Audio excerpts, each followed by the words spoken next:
ស្វាគមន៍មកកាន់សាលាអន្តរជាតិ Prom School កម្ពុជាដែលមានអាយុកាលជិត500ឆ្នាំល្បីខ្លាំងនៃចក្រភពអង់គ្លេសដែលការអប់រំស្តង់ដារពិភពលោកមានទីតាំងស្ថិតនៅចំកណ្ដាលបេះដូងនៃខណ្ឌសែនសុខយើងមានលោកគ្រូអ្នកគ្រូឆ្នើមទាំងខ្មែរនិងបរទេសមានបទពិសោធន៍ច្រើនឆ្នាំនៅក្នុងការបង្ហាត់បង្រៀនបណ្ដុះបណ្ដាលបុត្រធីតារបស់លោកអ្នកទាំងផ្នែកចំណេះដឹងភាពច្នៃប្រឌិតសិល្បៈកីឡាកាយសម្បទានិងសិលធម៌សុជីវធម៌សាលាអន្តរជាតិ Prom School កម្ពុជាបើកទទួលសិស្សានុសិស្សចាប់ពីអាយុ2ឆ្នាំឡើងទៅរហូតដល់មធ្យមសិក្សាថ្នាក់ទី12តាមបន្ទប់សិក្សានីមួយៗ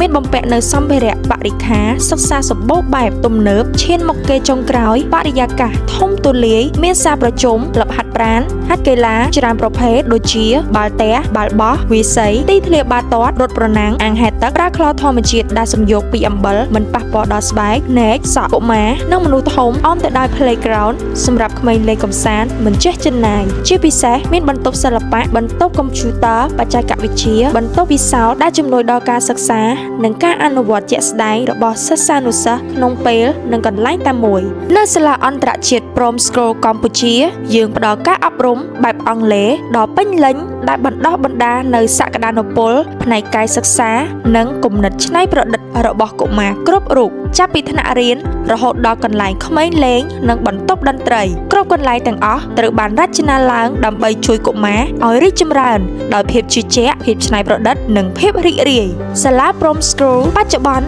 កំពុងបើកដំណើរការនៅអាស៊ីអាគ្នេយ៍រួមទាំងប្រទេសចិនហើយពេលនេះមានវត្តមាននៅក្នុងព្រះរាជាណាចក្រកម្ពុជាយើងហើយ